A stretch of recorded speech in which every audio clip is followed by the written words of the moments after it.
Hello everybody, once again welcome back to hell garden. ये है BTTH novel का episode number 306 है। जैसा कि पिछले एपिसोड में तीनों एंशिएंट क्लैंस और स्काई मैशन लाइंस मिलके हन क्लैन से वॉर शुरू कर देते हैं, तो फिर इस एपिसोड में वो कंटिन्यू होगा। ऑफ कोर्स उसकी इंटेंसिटी बढ़ चुकी होगी। अगर चैनल को सब्सक्राइब करना भूल गए हो तो फटाफट से नीचे दिए गए रेड बटन को प्रेस कर दो। तब तक हम कर लेते हैं पिछले एपिसोड का रिकैप। शुरुआत में दिखाया जाता है जियान, जिसकी वो इमोशन से भरी हुई आंखें अपने फादर को देख रही होती हैं। इस समय उसके पिता बहुत ही बूढ़े लगने लगे थे। वो हंटी अंडी कहता है, जियान तुम्हारा क्या डिसीजन है। जियान बिना हेजिटेट करे फाइनली अपनी एंशिएंट जेड को बाहर निकाल लेता है। इसे देख के हंटी अंडी की आंखें एकदम फायरी हॉट हो गई थी, क्योंकि यही वो आखिरी पीस था जो उसके और तोशे एंशिएंट गॉड मैंशन के बीच में खड़ा है। जैसे वो इसे हासिल कर लेता है, वो तोशे एंशिएंट गॉड मैंशन को ओपन कर पाएगा। फाइनली जियान इस एंशिएंट जेड को अपने फादर से एक्सचेंज करता है। दोनों ही पार्टीज यहाँ पे कोई भी ट्रिक्स का इस्तेमाल नहीं करती, क्योंकि दोनों ही दी स्टेट के सोल पे पहुंच चुके थे। यहाँ पे फालतू की चीजें काम नहीं करने वाली थी। जब शाओजान जियान से मिलते हैं, उन्हें शुरुआत में ऐसा लगता है ये सब एक इल्यूजन है, लेकिन जियान के वो गर्म आंसू ने बता देते हैं कि ये सब सच्चाई है। अपने फादर को स्काई मैश अलायंस में सेफली पहुंचा देने के बाद जियान पीछे मुड़ा था। इस समय उसकी बॉडी टेरिफाइंग किलिंग इंटेंट को रिलीज कर रही होती है, यानी कि आज होने वाला है खून खराबा। तुरंत ही ले येन और गुगलैन अपने अपनी फॉर्मेशन को एक्टिवेट करते हैं। यहाँ पे गुगलैन ने अपने एंशिएंट मिरर को समन किया था, और फिर दोनों ही पार्टीज के बीच में एकदम भयानक लेवल की युद्ध की शुरुआत हो जाती है। गुयुआन रोकते हैं हंटी अंडी को, वहीं पे नाइटी डिवाउरिंग फ्लेम का सामना करते हैं येंजिन और लेइंग। गु क्लैन के तीनों इमोर्टल्स और ब्लैक सबमर्ज किंग हन क्लैन के चारों डीमन सेंट को संभाल रहे थे, और इस तरीके से जियान रह गया था फ्री। वो हन क्लैन के खेमे में ऐसी मारकाट मचाता है कि दोशेंग रोते रोते घूमते हैं। एक एक अटैक से एक एक जान जा रही थी। बहुत ही जल्दी हन क्लैन को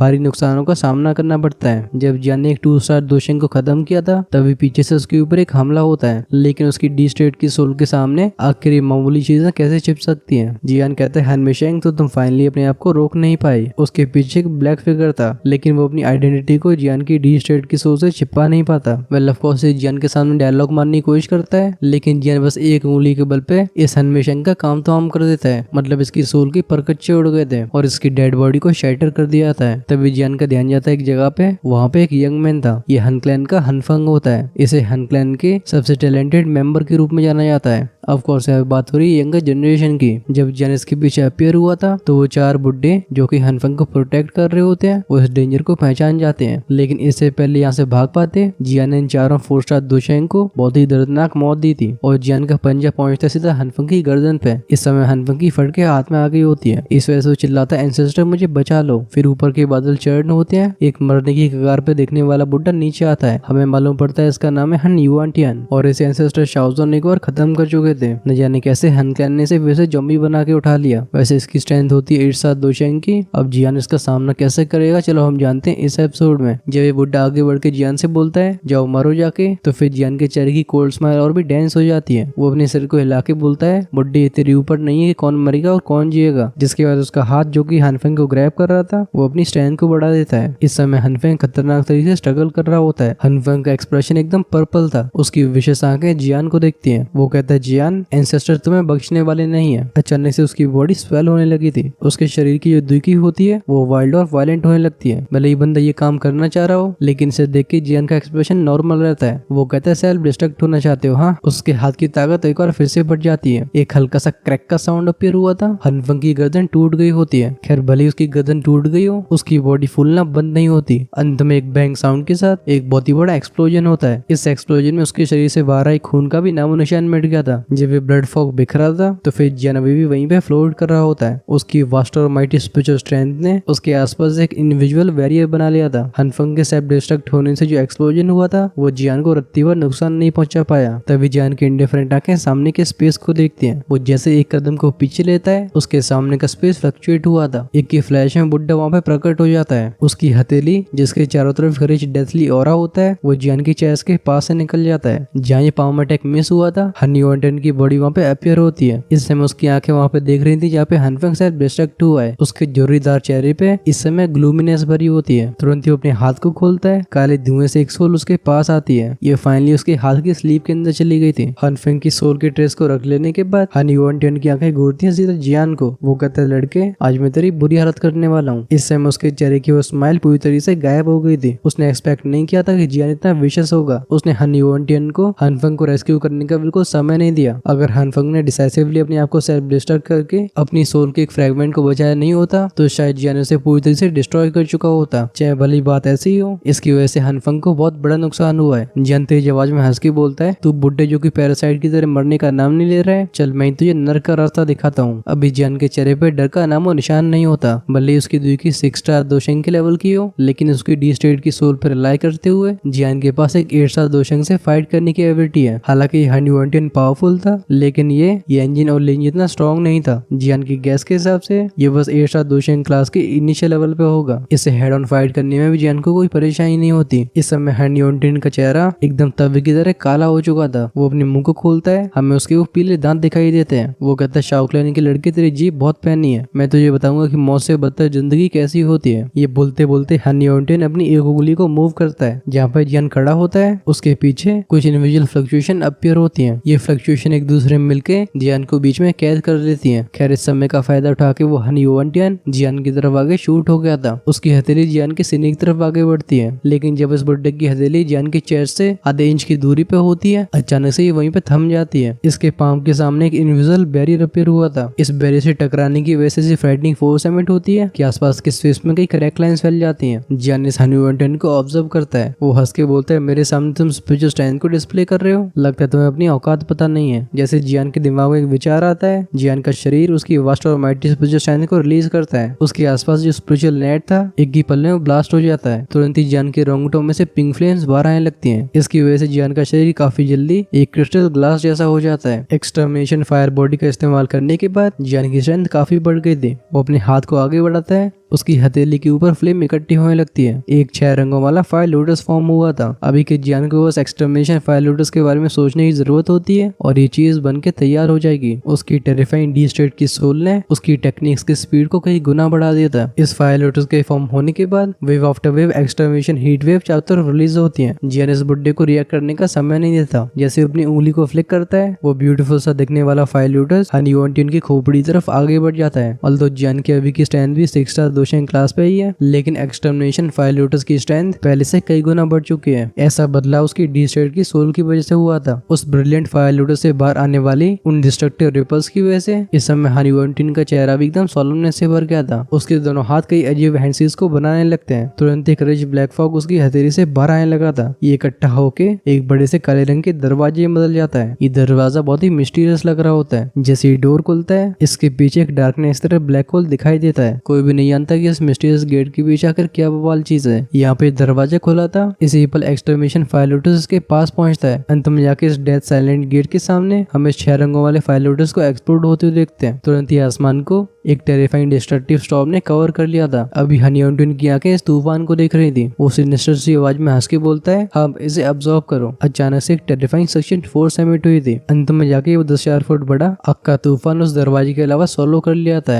ऐसे सीन को देख के जियान की आंखों में भी सरप्राइज फ्लैश हुआ था। ये सरप्राइज इसलिए नहीं होता क्योंकि इस बुड्ढे ने जियान के एक्सटर्मिनेशन फायर लोटस को रोक लिया है, बल्कि जियान अचंभित इसलिए हो गया था कि इस हन युएंटियन के पास एक्चुअली में ऐसी चीज है। जियान के चेहरे के सरप्राइज को देख के हन युएंटियन और भी तेजी से हंसने लगता है। वो कहता है, तुम्हारी एक्चुअली मेरे सामने ऐसी ट्रिक्स खेलने की हिम्मत हुई। मेरे इस डेथली साइलेंट गेट को एंशिएंट टाइम में एक लीड दोदी ने बनाया था। ये हर एक चीज को डिवावा कर सकता है। ये डेथली साइलेंस गेट बहुत ही स्ट्रेंज होता है। ऐसा इसलिए क्योंकि नॉर्मल दो स्किल से पूरी तरीके से अलग है। इसे शायद दो स्किल कहना भी गलत होगा, बल्कि इसे एक तरीके का रियल्म बोला जा सकता है जो कि किसी की ट्रेनिंग से बना है। इस डेथली साइलेंट गेट को पूरी तरह से मास्टर करने के लिए हन युएंटियन कई सौ सालों से ट्रेन करता आ रहा है। इस डेथली साइलेंट गेट के अंदर का स्पेस एक डेथली ऑरा से भरा होता है। अगर एक 7 स्टार दोशंग भी इसके अंदर फंस जाता है तो वो डेथली ऑरा उसे भी इरोड करके खत्म कर देगा। उस एक्सपर्ट के मरने के बाद उसका एसेंस ब्लड इस डेथली साइलेंट गेट का नरिशमेंट बनेगा, जिससे चीज और भी स्ट्रॉन्ग हो जाएगी। पुराने समय में इस डेथली साइलेंट गेट के ऊपर डकैती डालने के लिए बहुत सारे एक्सपर्ट्स के बीच में फाइट हो चुके हैं। अनएक्सपेक्टेड बात है कि हन युएंटियन इस चीज को क्रिएट कर पाया। जियान अपने सू के होटो को लिख करता है। वो भी इस डेथली साइलेंट गेट से थोड़ा फैमिलियर था। जियान कहते हैं सच में अच्छी चीज है। हन युएंटियन की बॉडी फ्लैश होके उस बड़े से दरवाजे के ऊपर अपीयर हुई थी। हन युएंटियन खाली हवा में बैठ के अपनी सिनिस्टर आंखों से जियान को देखने लगता है। वो कहता है, तुम्हारा ब्लड एसेंस और सोल मेरी डेथली साइलेंट गेट की स्ट्रेंथ को बढ़ाने में बहुत काम आएगा। इमीडिएटली उसकी हैंडसीज चेंज होती हैं। उस बड़े से दरवाजे के अंदर से काली रोशनी बाहर आती है। डेमेटे से रोशनी बोलना भी गलत होगा। इस ब्लैक ब्लैक लाइट रे की स्पीड बहुत तेज होती है। जैसे ही डेथली साइलेंट डोर से बाहर आई थी, एक ही पल में जियान को एनवेलप कर लेती है। ये देख के हनी ऑन्टियन डेंस आवाज में बोलता है, लड़के तुझे अपने एंसेस्टर शाहजहान के साथ जाना चाहिए।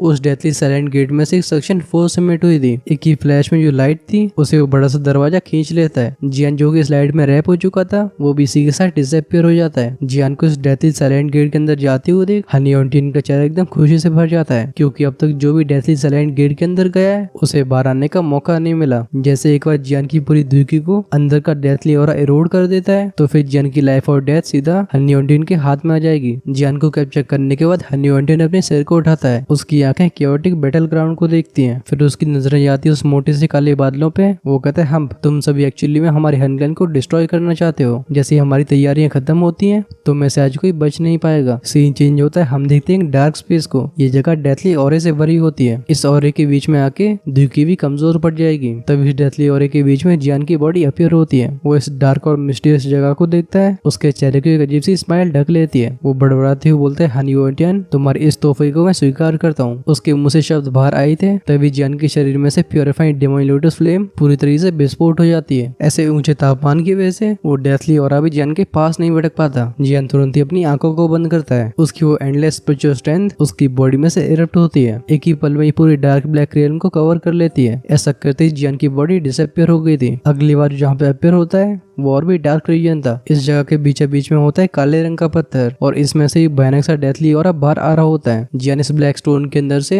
एक स्पिरिचुअल फ्लक्चुएशन को सेंस कर पाता है। ये वही हनी ऑन्टियन का स्पिरिचुअल इम्प्रिंट होता है जिसे उसने डेथली साइलेंट गेट के ऊपर छोड़ा है। लेकिन अगर इस चीज को कोई रिमूव कर देता है तो हनी ऑन्टियन इस डेथली साइलेंट गेट के ऊपर अपने कंट्रोल को खो देगा। इस काले पत्थर को देख रही जियान की आंखें अब और भी ज्यादा कोल्ड हो गई थी। जियान को कैप्चर करना जिसकी सोल डी स्टेट पे पहुंच चुकी है, ये हनी ऑन्टियन की सबसे बड़ी मिस्टेक थी। सीन 12 का शिफ्ट हुआ था। एक बैंक की आवाज के साथ हनी ऑन्टियन एक अटैक से गूगल के एक मेंबर को एक्सप्लोड कर देता है। उसके हाथ में काले रंग की दुखी इकट्ठे होकर एक छोटे से गेट को बना लेती है। उस दोषी एक्सपर्ट का ब्लड एसेंस उस ब्लैक गेट के अंदर चला जाता है। डेथली साइलेंट गेट के ऑरे को इंक्रीज होती हुई देख के हनी ऑन्टियन अपने चेहरे पे स्माइल रिवील करता है। वो कहता है अपनी स्ट्रेंथ को बढ़ाने की फीलिंग बहुत शानदार है। खैर इससे पहले वो अपने अगले टारगेट को ढूंढ पाता उसका एक्सप्रेशन चेंज हुआ था। ऐसा इसलिए क्योंकि वो सेंस करता है कि अचानक से उसका कनेक्शन जो कि डेथली साइलेंट गेट से होता है वो एकदम कमजोर हो गया है। अचानक से हुए ऐसे बदलाव की वजह से हनी ऑन्टियन का दिल बैठ जाता है। वो तुरंत ही डेथली साइलेंट गेट के अंदर एंटर करने लगा था, लेकिन तभी वो पाता है कि उसका कनेक्शन एक्चुअली पूरी तरह से टूट गया है। कनेक्शन को इस तरीके से खो देने से इस बुड्ढे का शरीर एकदम कांप गया होता है। वो काले रंग का दरवाजा एक्चुअली बाहर उड़ के आ गया था। जैसे दरवाजा बड़ा होता है हम इसमें से एक लाइट फिगर को बाहर आते हुए देखते हैं। वो फिगर हनी ऑन्टियन को देख के हंस के बोलता है, तुम्हारे इस तोहफे के लिए धन्यवाद। ऐसे सीन ने एक पल के लिए हनी ऑन्टियन के चेहरे को डल कर दिया होता है। उसकी आंखें तुरंत ही ब्लड रेड हो जाती हैं। उस ह्यूज गेट से लगातार ब्लैक ची बाहर आ रही होती है और जियान उसके ऊपर बैठा हुआ था। सामने खड़े हनी ऑन्टियन को जियान एकदम रिडिक्यूल भरी स्माइल के साथ ऑब्जर्व करता है। जब जियान डेथली साइलेंट गेट के अंदर था, अगर तब इस बुड्ढे ने जियान के साथ फाइट करी होती तो हो सकता है कि वो जियान को थोड़ा सप्रेस भी कर पाता, लेकिन इस घमंडी बुड्ढे को ऐसा लगा कि डेथली गेट के अंदर की डेथली ची जियान को अपने आप ही खत्म कर सकती है। यही रीजन इसके जियान को इग्नोर मारने का था। आखिर किसने सोचा था कि सिर्फ वो डेथली ऑरा जियान को रोक ही नहीं पाएगा बल्कि डेथली गेट के अंदर के सोल स्टोन को जियान अपने वश में कर लेगा। ये कहा जा सकता है कि पूरी डेथली साइलेंट गेट के अंदर वो स्पिरिचुअल स्टोन सबसे ज्यादा कीमती है। हनी ऑन्टियन ने इसे बहुत ही अच्छे से छिपाया भी होता है, लेकिन शायद ये भूल गया था कि जियान जिसकी सोल डी स्टेट में एंटर कर चुकी है उसके एक थॉट पे पूरे डेथली साइलेंट गेट की कोई भी जगह जियान की नजरों से बच नहीं सकती। रिगार्डलेस उस स्पिरिचुअल स्टोन को चाहे कितने अच्छे से छिपाया गया हो उसे जियान के सामने अपीयर होना पड़ता है। एक तरफ तो जियान की स्पिरिचुअल स्ट्रेंथ हनी ऑन्टियन से काफी आगे होती है और दूसरी तरफ स्पिरिचुअल स्टोन जियान को मिल गया होता है, तो फिर जो हनी ऑन्टियन का स्पिरिचुअल इम्प्रिंट था जियान को उसे हटाने में कोई परेशानी नहीं होती। शायद इस चीज को डेथली साइलेंट गेट की कमजोरी कही जा सकती है। बस बात यह है कि आखिर इस दुनिया में कितने लोग डी स्टेट सोल तक पहुंच पाते हैं। हनी ऑन्टियन की ऐसी मिस्टेक के पीछे शायद यही कारण था और एज अ रिजल्ट उसने डेथली साइलेंट गेट को खो दिया है। हनी ऑन्टियन दांती मीसने के बाद चिल्ला के बोलता है, जियान आज मैं तुम्हारे हजारों टुकड़े कर दूंगा। उसके दोनों हाथ आगे बढ़ गए थे। जैसे वो काले रंग का धुआं उसके हाथों के चारों तरफ आता है, एक ऐसी टेरेबल फाउल स्मेल जो कि लोगों को एकदम दर्द महसूस करवा दे वो तेजी से फैलने लगी थी। ऐसे सीन को देख के जियान हम्प करता है। वो अचानक से खड़ा हो गया था। जैसे उसकी हैंड सीज चेंज होती है, एक 10,000 फुट बड़ा इल्यूजरी फिगर जियान की बॉडी के ऊपर अपीयर हुआ था। एक शॉकिंग लेवल की स्पिरिचुअल फ्लक्चुएशन जिसे देख के अच्छों की रूह कांप जाए वो किसी लहर की तरह फैलने लगती है। अटैक का नाम होता है येलो स्प्रिंग डिवाइन एंगर। अब जब जियान येलो स्प्रिंग डिवाइन एंगर को अनलीश करता है तो फिर उसके ऊपर प्रकट होने वाला वो बड़ा सा फिगर अब इल्यूजरी नहीं रहा था। ऐसा इसलिए क्योंकि इस समय उस ह्यूज फिगर के अंदर कई रोशनियां चमक रही होती हैं। वो ओरिजिनली इल्यूजरी फिगर अब काफी रियल हो चुका था। एक बार देखने पे किसी जायंट की तरह लगता है जो कि सीधा आसमान को सपोर्ट कर रहा हो। इस युद्ध के मैदान में एक ओवरलोड जैसा स्पिरिचुअल ऑरा फैलता है। दोनों पार्टीज के एक्सपर्ट्स जो कि फाइट में लगे हुए थे वो शॉक्ड एक्सप्रेशन साथ पीछे चले आते हैं। ऐसे प्रेशर के सामने इन सभी की घुटने टेकने की इच्छा होती है। ये इम्पल्स इनकी सोल से आ रही थी। वो 10,000 फुट बड़ा जायंट अपने मुंह को खोलता है, तुरंत ही पूरी जगह एकदम शांत हो जाती है। बस एक रियल सी स्पिरिचुअल सोनिक वेव दिखाई देती है जो कि उस जायंट के मुंह से बाहर आई है। फाइनली बिजली की रफ्तार से ये सीधा हनीवंटिन से जाके टकरा गई थी। इस बुड्ढे को डिफेंस खड़ी करने का भी समय नहीं मिलता। उसने इस अटैक को जस्ट सेंस ही किया था तभी उसके कानों से खून बाहर आता है। काफी जल्दी उसके शरीर के ऊपर एक तोप की गोली जैसा एक्सप्लोजन हुआ था। ग्रक साउंड के साथ वो खून फेंकता है। इस समय उसकी सोल को गहरी चोट पहुंची थी और उसके चेहरे के रंग उड़ चुके होते हैं। इस स्पिरिचुअल सोनिक वेव ने हन योंटिन की सोल को झकझोर के रख दिया था। हन क्लैन के कई एक्सपर्ट्स उड़ के दूर चले जाते हैं। इनमें से जो कमजोर इंडिविजुअल्स थे जियान के अटैक की वजह से उनकी जान चली जाती है। ये समझते हैं कि एक डी स्टेट की सोल कितनी टेरिफाइंग होती है। आसमान का वो एरिया जहाँ से स्पिरिचुअल अटैक पास हुआ था वो भी बेसिकली खाली हो चुका होता है। वो बैटल ग्राउंड जो कि ओरिजिनली काफी क्योटिक था अभी वो एक समय के लिए थम जाता है। आसमान में खड़े उस जायंट को देख के दोनों ही पार्टीज के एक्सपर्ट्स की आंखों में हॉरर भरा होता है। वो काले बादल जो कि आसमान को ढक चुके होते हैं इस समय वो भी इंटेंस तरीके से चर्न हो रहे थे। इनका वो रच डेथली ऑरा बिखरने लगता है। तभी सभी के कानों में एक बूम की आवाज जाती है। 3 फ्राइटिंग औरे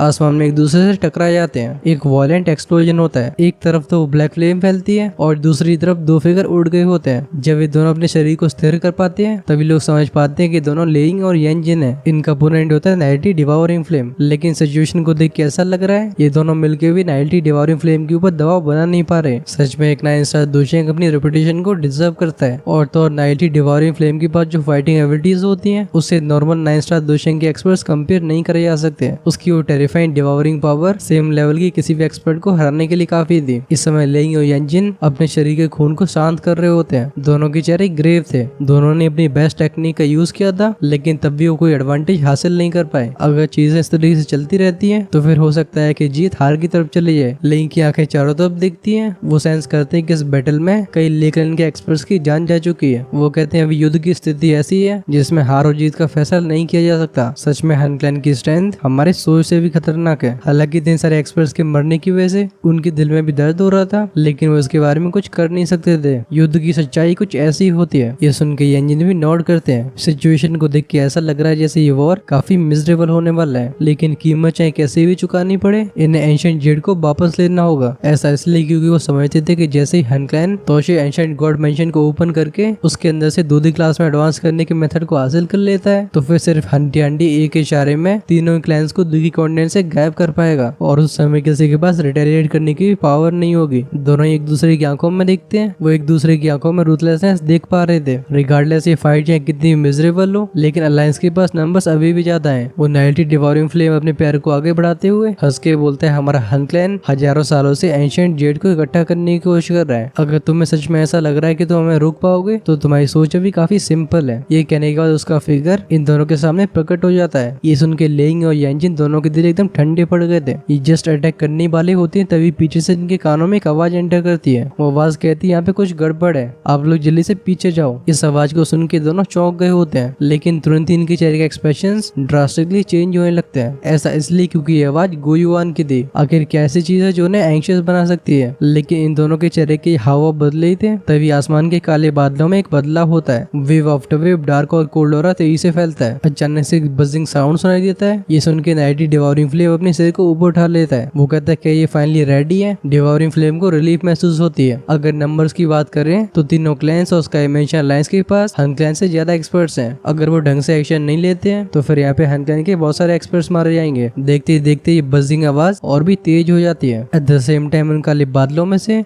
कई डार्क और कोल्ड ऑरे बाहर आने लगते हैं। जब अचानक से ऐसा बदलाव होता है सभी की आंखें आसमान की तरफ देखती हैं। इन काले बादलों की एक्टिविटी को देख के सभी काफी अनसर्टन हो गए थे। वो ब्लैक क्लाउड एक बार फिर से चर्न होते हैं। इनमें से बूम बूम की आवाज के साथ कई चीजें बाहर आती हैं। ये सभी आसमान में जाके एक साथ सस्पेंड हो जाते हैं। जब सभी काले बादलों से बाहर आई इन चीजों को देखते हैं, इनके मुंह से बस एक शब्द बाहर आता है, वो कहते हैं कॉफिन। ऐसा इसलिए क्योंकि ये 3 कॉफिन्स थे और इन कब्रों में से वो डार्क और कोल्डोरा सीप होके बाहर आ रहा होता है। वो तीनों ब्लैक कॉफिन्स जो कि आसमान में टंगे हुए थे, अचानक से बैंग की आवाज के साथ इन तीनों के ढक्कन हट जाते हैं और इन तीनों के अंदर से 3 हड्डियों के ढांचे बाहर आते हैं। तुरंत ही 3 औरे जो कि हनीओंटिन से ज्यादा स्ट्रॉन्गर होते हैं, वो आसमान को ढक लेते हैं। इन्हें सेंस करके अलायंस के बीच में खलबली मच जाती है। इन तीनों फिगर्स को देख के येंजिन और लेंग की आंखें तुरंत ही श्रिंक हो गई थी। दोनों के चेहरे शौक से भरे होते हैं। येंजिन चिल्ला के बोलते, हन टियानशेंग, हन याओ, आखिर ये ओल्ड गोस्ट अभी तक जिंदा कैसे हो सकते हैं? ये तीनों बुड्ढे हन टियांडी से भी ज्यादा पुराने हैं। ये पहले ही बुड्ढे होके मर चुके थे। आखिर इन तीनों के लिए यहाँ पे अपीयर होना कैसे पॉसिबल हो सकता है? जियान जो कि ह्यूज ब्लैक डोर के ऊपर बैठा हुआ होता है, ऐसे सीन को देख के उसने भी ठंडी सांस भरी थी। इन तीनों के पास भी 8/2 की स्ट्रेंथ है और तो इनके औरे येंजिन और लेंग के लेवल के हैं। अच्छी बात है कि इस समय जियान की सेंसेस को ज्यादा ही शार्प होती हैं। वो तुरंत ही डिटेक्ट करता है कि इनके साथ कुछ तो गड़बड़ है। वो इन तीनों के अंदर से एक ऐसे डेथ ऑरे को सेंस करता है जो कि बुड्ढे हनीओंटिन से भी ज्यादा डेंस होता है। जब वो इन तीनों की सच्चाई को रियलाइज करता है, उसके चेहरे की मांसपेशियां भी ट्विच हो गई थी। जियान कहते हैं, ये तीनों मुझे ज़ॉम्बी लग रहे हैं। एक ज़ॉम्बी किसी पपेट की तरह होता है, लेकिन अगर इन्हें पपेट से कंपेयर किया जाए तो वो पपेट से थोड़े हाई लेवल के होंगे। ऐसा इसलिए क्योंकि मरे हुए लोगों को रिवाइव करने के लिए एक बहुत ही स्पेशल मेथड की जरूरत होती है। हाउएवर मरे को जिंदा करने के चांसेस बहुत लो होते हैं और इनके रिक्वायरमेंट्स बहुत ही हार्श। इस वजह से लोग ऐसा करना पसंद नहीं करते। आखिरकार कोई भी ट्रू एक्सपर्ट अपनी मौत के बाद अपने क्लैन के कब्रिस्तान में आराम करता है। कोई भी नहीं चाहेगा कि उनके एंसेस्टर की बॉडीज उनकी मौत के बाद भी बर्बाद हो। लेकिन यहाँ पे साफ तौर पे हन क्लैन ने किसी अनजानी टेक्निक का इस्तेमाल करके अपने हन क्लैन के मरे हुए एक्सपर्ट्स को दोबारा से जिंदा कर लिया है, मतलब ज़ॉम्बी बना लिया है। इस तरीके से ज़ॉम्बीज उनके लिए फिर से फाइट कर सकते हैं। क्या हन क्लैन ऐसी स्ट्रेंथ को हाइड कर रहा है? अगर इसमें हन यूएनटीएन को भी ऐड कर दिया जाए तो हन क्लैन के पास 4 8/2 हैं। ऐसी स्ट्रेंथ इस पूरे वॉर को हन क्लैन की तरफ शिफ्ट कर सकती है। अचानक से तीनों अपने मुंह को खोलते हैं। अंदर से 3 लाइट सोर्स बाहर आते हैं। फिर ये हवा में आके 10,000 फुट बड़े जाइंट ब्लैक डोर को बना लेते हैं। बोले तो भयानक से काले दरवाजे। ये ह्यूज डोर्स डेथली ऑरेंज से भरे हुए थे। सरप्राइजिंगली 3 और डेथली साइलेंस गेट होते हैं। आसमान की 3 जगहों पे खड़े इन 3 दरवाजों में से वो डेथली ऑरा बाहर आने लगता है। ये काफी जल्दी पूरी जगह को कवर करने लगा था। इस डेथली ऑरे की इरोजन की वजह से अलायंस के एक्सपर्ट्स इस चीज को जानने का स्टैंड हो जाते हैं कि इनके शरीर की जिंदगी धीरे धीरे खत्म हो रही है। ये तीनों ह्यूज गेट्स बीच में एक फॉर्मेशन को बना चुके थे, जिसके बीच में अलायंस की आर्मी फंस जाती है। सीन को देख के ऐसा लग रहा है कि एक्चुअली में इन चीजों का इस्तेमाल करके अलायंस को घायल करना चाहते हैं। अभी यांजिन और लेंग के एक्सप्रेशंस एकदम डार्क हो चुके थे। साफ तौर पे वो इस फॉर्मेशन को पहचान जाते हैं जो कि एंशिएंट टाइम में बहुत ही फेमस हुआ करती थी। दोनों चिल्ला के बोलते हैं विड्रॉ। अलायंस को पीछे जाते हुए देख उन तीनों हड्डियों के ढांचों में से एक चिल्लाता है, हन यूएनटीएन फॉर्मेशन में वापस लौटो। अपने डेथली साइलेंट गेट का इस्तेमाल करके इस फॉर्मेशन को पूरा करो। इस बुड्ढे की इस बात को सुन के यांजिन और लेंग की धड़कनें बढ़ जाती हैं। अगर ये फॉर्मेशन कंप्लीट हो जाती है तो फिर नुकसान बहुत भारी होंगे। यांजिन चिल्ला के बोलते हैं, जल्दी से चारों तरफ बिखरो। इसी समय वो हन यूएनटीएन जो कि काफी मिजरेबल हो चुका था, वो वापस जियान से दूरी बनाता है। उन तीनों बुड्ढों को देखते हुए इसके चेहरे के रंग उड़ चुके थे। वो अपनी होर्स आवाज में कहता है, मेरे डेथली साइलेंट गेट को इस लड़के जियान ने स्नैच कर लिया है। डेथली साइलेंट गेट को चुरा लिया गया है। हन यूएनटीएन के शब्दों को सुन के तीनों बुड्ढे एकदम ग्लूमी हो जाते हैं। इनमें से एक बुड्ढा डांटते हुए बोलता है, हन यूएनटीएन, हमें डेथली साइलेंट गेट्स को कई सालों से प्रिपेयर करते आ रहे हैं और तब भी तुमने इसे इतनी आसानी से खो दिया। हन यूएनटीएन का चेहरा और भी डार्क हो जाता है। उसका दिल गुस्से के मारे फटा जा रहा था। हन यूएनटीएन ने सोचा नहीं होता कि उसकी तरफ से बस छोटी सी मिस जजमेंट की वजह से जियान को ऐसी अपॉर्चुनिटी मिल जाएगी। वो जिस फॉर्मेशन को बना रहे हैं वो इस कॉन्टिनेंट में अपनी फेरोसिटी के लिए जानी जाती है। जब तक 4 डेथली साइलेंट गेट्स क्रिएट नहीं होते तब तक डेथली वर्ल्ड्स को बनाया नहीं जा सकता, क्योंकि जैसे ही डेथली वर्ल्ड बनता है इसके अंदर फंसने वाले सारे के सारे एक्सपर्ट्स अपनी ज्यादातर स्ट्रेंथ को गवा देंगे और वो काफी जल्दी डेथली ऑरे के चपेट में आके अपनी जान गवा देंगे। और ये चीज 7 या फिर 8 साल रिलेटेड दोषंग के लिए भी काफी है। अगर इस फॉर्मेशन को सफलतापूर्वक चला दिया जाता है तो फिर इसकी वजह से अलायंस की आर्मी का भारी नुकसान हो जाएगा। बस किसी ने भी सोचा नहीं होता कि इस क्रिटिकल मोमेंट पे ऐसी चीज हो जाएगी। इस समय हन यूएनटीएन अपने आप को दांती मीचने से रोक नहीं पाता। वो कहता है, इस लड़के की सोल एक्चुअली में डी स्टेट में पहुंच चुकी है। मैंने भी एक्सपेक्ट नहीं किया था कि वो स्टोन को इतनी जल्दी ढूंढ लेगा जिसे मैंने इसने अच्छे से छिपाया था। और उसने स्टोन उनके ऊपर से मेरे स्पिरिचुअल को भी हटा दिया है। वो skinny old man Han Yonten को घूरता है। फिर वो बाकी बुड्ढों से पूछता है हमें अब क्या करना चाहिए, हमारे शरीर में ज्यादा लाइफ फोर्स बची नहीं है, इस अटैक के बाद हमारी सारी लाइफ फोर्स एग्जॉस्ट हो जाएगी। दोबारा से अटैक करने के लिए हमें काफी लंबे समय तक रेस्ट करना पड़ेगा, और अगर उस समय के दौरान फिर से वॉर शुरू होता है तो फिर हम बीच में इंटरवीन नहीं कर पाएंगे। एक बुड्ढा जिसका चेहरा ग्रेश डार्क हो चुका था, उसकी आंखें फ्लिकर होती हैं। वो कहता है हमने कीमत पहले ही चुका दी है, हम अपने एफर्ट्स को बिल्कुल बर्बाद नहीं होने दे सकते। हम इस फॉर्मेशन को अनलीश करके अलायंस की आर्मी को चोट पहुंचाने की कोशिश करेंगे। जब तक हमारे हनक्लैन को तोशी एंशिएंट गॉड मेंशन का रास्ता मालूम पड़ जाता है तो फिर उसके अंदर की चीज को हासिल करने के बाद हमारे क्लैन हेड दूसरी क्लास में एडवांस कर पाएंगे। उस समय अगर वो चाहे तो उनके लिए हमें रिवाइव करना भी मुश्किल नहीं होगा। ये सुन के बाकी दोनों नोट करते हैं। चीजें अब क्योंकि यहाँ तक डेवलप हो चुकी है, इनके पास कोई भी ऑप्शन नहीं बचा। वो डार्क ग्रे चेहरे वाला बुड्ढा सामने खड़े Han Yonten को डांटती हुई बोलता है Han Yonten तुम अपनी जगह को क्यों नहीं ले रहे हो, अगर मुझे पता होता कि ये हो जाएगा तो फिर मैं तुम्हें बीच में इंटरवीन करके हनफेंग को रेस्क्यू नहीं करने देता। अब तुम सिर्फ उसे रेस्क्यू करने में फेल ही नहीं हुए हो, बल्कि हमारे क्लैन के बड़े बड़े प्लान भी तुम्हारी वजह से रुक गए हैं। अगर तुम हमारे हन क्लैन के स्ट्रेंथ के पिलर नहीं होते तो फिर मैं तुम्हें अभी तक खत्म कर चुका होता। Han Yonten समझ गया था कि वो इस बार काफी बड़े मैच में फंस चुका है। इस वजह से भले उसके चेहरे के एक्सप्रेशन बहुत ही गंदे हो, वो और भी कुछ बोलता नहीं है, वो बस हल्के से नोड करता है। फिर उसकी बॉडी की फ्लैश में होके आसमान के कोने में आ जाती है। तुरंत ही उसकी हथेली में से वो डेथली ऑरा बाहर आता है। हम इसे बाकी के तीनों डेथली साइलेंट गेट से कनेक्ट होते हुए देखते हैं। तुरंत ही पूरी पहाड़ों की श्रृंखला इस डेथली ऑरे से ढक गई होती है। एक्सपर्ट्स महसूस करते हैं कि उनकी लाइफ फोर्स खत्म हो रही है। Han Yonten फिर से अपनी पूरी पावर का इस्तेमाल करता है। एक और मॉन्स्टरस डेथली ऑरा उसकी बॉडी से बाहर आया था। इस समय उसका चेहरा बहुत ही क्रूअल और सैवेज एक्सप्रेशन से भरा होता है। वो कहता है जियान एक बार मैं तुम्हें कैप्चर करता हूँ तो फिर मैं तुम्हारी ऐसी हालत करूंगा कि तुम मुझसे मौत की भीख मांगोगे। इस समय अलायंस के सारे एक्सपर्ट्स की आंखें इस मॉन्स्टर्स डेथली ऑरे को देख रही होती हैं। लोग इकट्ठे हो गए थे। वो सेंस करते हैं कि डेथली ऑरा उनके रोंगटों से होकर उनके शरीर में जा रहा है, और वो भले ही अपनी दुखी या फिर स्पेशल स्ट्रेंथ का इस्तेमाल कर रहे हो, वो इस डेथली ऑरे को रोक नहीं पा रहे हैं। अभी लेइंग, येंजिन और सभी एंशिएंट क्लैंस के एक्सपर्ट्स के चेहरों पे बहुत ही सोलम एक्सप्रेशन होते हैं। लेइंग चारों तरफ फैले इस डेथली ऑरे को देख के बोलते हैं तो ये लेजेंडरी डेथ वर्ल्ड फॉर्मेशन है। अनएक्सपेक्टेड बात है कि Han Clan इसे भी इस्तेमाल कर सकता है। ये सभी अंदर से बहुत ही अनईज महसूस कर रहे थे। अगर येंजिन और लेइंग जैसे टॉप एक्सपर्ट इस डेथली ऑरे का विरोध कर भी लेते हैं तब भी उनसे कमजोर इंडिविजुअल्स इस चीज की वजह से बहुत ही सफर करने वाले हैं, और वो ऐसे भारी नुकसान को अफोर्ड नहीं कर सकते थे। ब्लैक सबमर्ड किंग गूले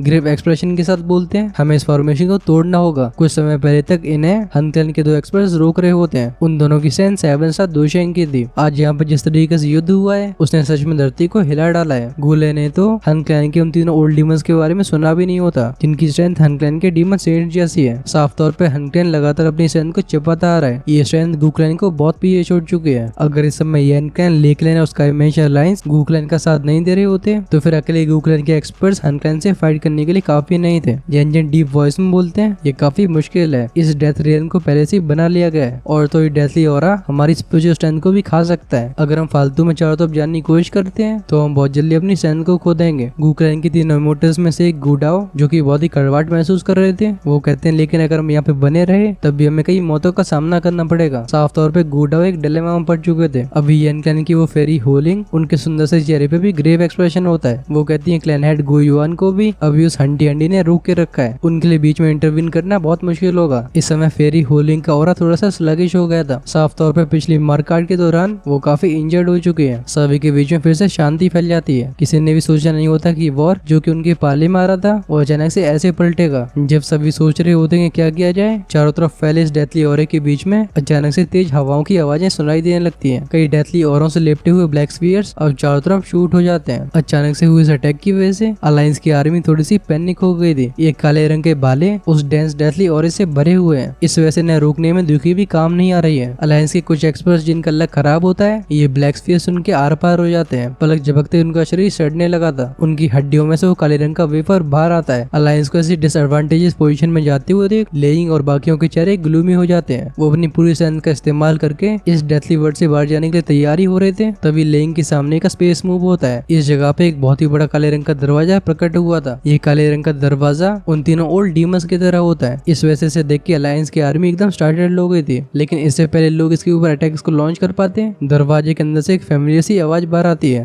वो आवाज कहती है मेरे ऊपर हमला मत करो, ये मैं हूँ। ये आवाज लेइंग और बाकियों के लिए एक रोशनी की किरण की तरह थी। ये लोग खुश हो जाते हैं। इन सभी की नजरें जाती हैं जायंट ब्लैक गेट के ऊपर की तरफ। वहाँ पे एक फिगर बैठा हुआ था। ऑफ कोर्स ये था जियान। ऊपर बैठे जियान की नजरें नीचे अलायंस के एक्सप्रेस के ऊपर गई थी। वो कहता है मुझे फॉलो करो। भले डेथली वर्ल्ड एक्सट्रीमली मिस्टीरियस हो, लेकिन जो डेथली साइलेंस गेट इस फॉर्मेशन को बनाने के लिए इस्तेमाल हुए उनमें से एक को चुराने में सफल रहा हूँ। इसी कारण की वजह से फॉर्मेशन अधूरी रह गई है। अगर हम इस फॉर्मेशन के सबसे कमजोर हिस्से पे हमला करते हैं तो हम इससे बाहर जा पाएंगे। जियान की पूरी बात को सुनने के बाद लोगों के चेहरे एकदम जॉय से भर गए थे। बात बस ऐसी होती कि सिचुएशन यहाँ पे इमरजेंसी की है, सवाल जवाब करने का समय नहीं है। लेइंग अपने हाथ को वेव करते हैं, कई एक्सपर्ट्स हवा में ऊपर उठ जाते हैं। जियान गहरी आवाज में बोलता है लेट्स गो। उसके एक इशारे पे उसका भी ह्यूज डेथली साइलेंट गेट उड़ के सीधे आर्मी के ऊपर चला जाता है। इसमें से wave after wave section 4 submit होती है। आर्मी के आसपास के डेथली ऑरे को पूरी तरह से निगल लिया गया था। जब ये डेथली ऑरा उन सभी को इरोड करना बंद कर देता है तो फिर अलायंस की आर्मी के ऊपर से काफी प्रेशर हट जाता है। उनके शरीर की वो धीरे धीरे सर्कुलेट हो रही दुखी अब फिर से रिकवर हो गई थी। गुले, येंजिन और बाकी के लोग ऐसे सीन को देख के अपने आप को लकी मानते हैं। गुले कहते हैं इस लड़के के पास सच में एबिलिटीज की कमी नहीं है, ये एक्चुअली में इस डेथली साइलेंट गेट को भी चुरा पाया है। सच में इन सभी के लिए बहुत ही अच्छी बात थी कि जियान एक डेथली साइलेंट गेट को स्नैच कर पाया है, क्योंकि एक बार फॉर्मेशन पूरी तरह से परफेक्ट हो जाती तो फिर अलायंस की आर्मी के लिए एक बहुत ही सीरियस ब्लो था। कई पुराने एक्सपर्ट्स को पता होता है कि एंशिएंट टाइम में ये अल्टीमेट फॉर्मेशन कई फैक्शंस के तबाही का कारण बनी है। जब आर्मी डेथ वर्ल्ड की एक तरफ जाने लगती है तो ऐसा लगता है हन क्लैन के एक्सपर्ट्स ने भी इसे डिटेक्ट कर लिया है। स्विश स्विश की आवाज के साथ उस जगह का डेथली ऑरा इकट्ठा हुआ था। ये 10 बड़े बड़े हाथों बदल के रूथलेस तरीके से नीचे की आर्मी में स्मैश होने लगते हैं। जियान की बॉडी फ्लैश होकर आसमान में अपीयर हुई थी और साथ में उसके कंधे पे अपीयर होता है लिटिली। जियान की सोल की डी स्टेट में एंटर करने की वजह से इस समय लिटिली का ऑरा भी काफी ज्यादा टेरिफाइंग हो चुका था। इस समय कहा जा सकता है कि लिटिली उस डिमोनिक फ्लेम रियल्म की डिमोनिक फ्लेम से कई गुना स्ट्रॉन्गर है। जियान के कंधे पर प्रकट होने के बाद लिटिली तुरंत ही अपने मुंह को खोलता है। प्योरीफाइड डिमोनिक लोटस फ्लेम सभी दिशाओं में आगे बढ़ती है। अंत में जाके सीधी टकराती उन हाथों से जो कि डेथली ऑरे से बने हुए होते हैं। आगे बढ़ रहे आर्मी के एक्सपर्ट्स के कानों में लगातार सिजलिंग की साउंड सुनाई दे रही थी। एक बहुत ही डेंस रोटन स्मेल फैलती है, मतलब सड़ी हुई बदबू। जब लिटिली इन बड़े बड़े हाथों को संभाल रहा होता है जियान भी समय बर्बाद नहीं करता। उसके हाथ हैंडसीज को चेंज करने लगते हैं। वो 10,000 फीट बड़ा फिगर फिर से उसके ऊपर सरफेस हुआ था। जैसे वो जायंट अपने मुंह को खोलता है एक अर्थ शेकिंग स्पिरिचुअल सोनिक वेव किसी तूफान की तरफ आगे बढ़ जाती है। ऐसे स्पिरिचुअल सोनिक वेव अटैक के सामने आसपास का डेथली ऑरा भी टिक नहीं पाता। एरिया के खाली हो जाने के बाद अलायंस की आर्मी के सामने एक हल्का सा बैरियर अपीयर हुआ था और इस बैरियर के पीछे एक फिगर फ्लोट कर रहा होता है। अगर इसे ध्यान से देखा जाए तो सरप्राइजिंगली हन यूएनटीएन होता है। इस बुड्ढे को दोबारा देखने के बाद जियान चिल्ला के बोलता है क्लैन हेड लिंग, क्लैन हेड येंजिन, स्पेस को तोड़ने के लिए हमें इसके ऊपर अटैक करना होगा। लिंग और बाकी लोग तुरंत ही जियान की बात को फॉलो करते हैं। आसमान में दुखी इकट्ठी होने लगी थी। फिर कई टेरिफाइंग अटैक्स एक साथ अनलीश कर दिए जाते हैं। ये भयानक अटैक उस बैरियर से टकराते हैं और हन यूएनटीएन के चेहरे के रंग उड़ जाते हैं। बैंग बैंग बैंग की आवाजों के साथ ये फॉर्मलेस बैरियर एकदम कांप रहा था, लेकिन ये टॉप लेवल के एक्सपर्ट्स अपने अटैक्स को रोकते नहीं है। अंत में जाके ये बैरियर और सह नहीं पाता। इसमें से क्रैक की आवाज बाहर आई थी। फिर एक बूम की आवाज के साथ ये चारों तरफ बिखर जाता है। इस फॉर्मलेस बैरियर के शैटर होने से आसपास को डेथली ऑरा बहुत जल्दी बिखर गया था। वो गर्माहट से भरी सूर्य की रोशनी फिर से सभी के चेहरों तक पहुंचती है। जिस इंस्टेंट में डेथ वर्ल्ड शैटर हुआ था उन तीनों बुड्ढों के चेहरों से भी रंग उड़ जाते हैं। 3 अलग अलग ग्रह की आवाज के साथ ये तीनों अपने मुंह से खून फेंकते हैं। इस समय इन तीनों की आंखें डिम हो चुकी थी। ये समझ गए थे कि अलायंस की आर्मी को सीरियसली डैमेज करने का इनका प्लान आज फेल हो गया है। अब खैर प्लान फेल क्यों नहीं होगा, आखिर हमारा मेन कैरेक्टर दूसरी साइड में जो है। खैर इस युद्ध का अंत कैसे होने वाला है उसके बारे में हम जान रहे होंगे नेक्स्ट एपिसोड में। अगर आप उसे मिस नहीं करना चाहते तो चैनल को सब्सक्राइब करने के साथ साथ बेल आइकन के बटन को ऑन करके रखना, जिससे फ्यूचर में आने वाले एपिसोड्स आपके पास सबसे पहले पहुंचे।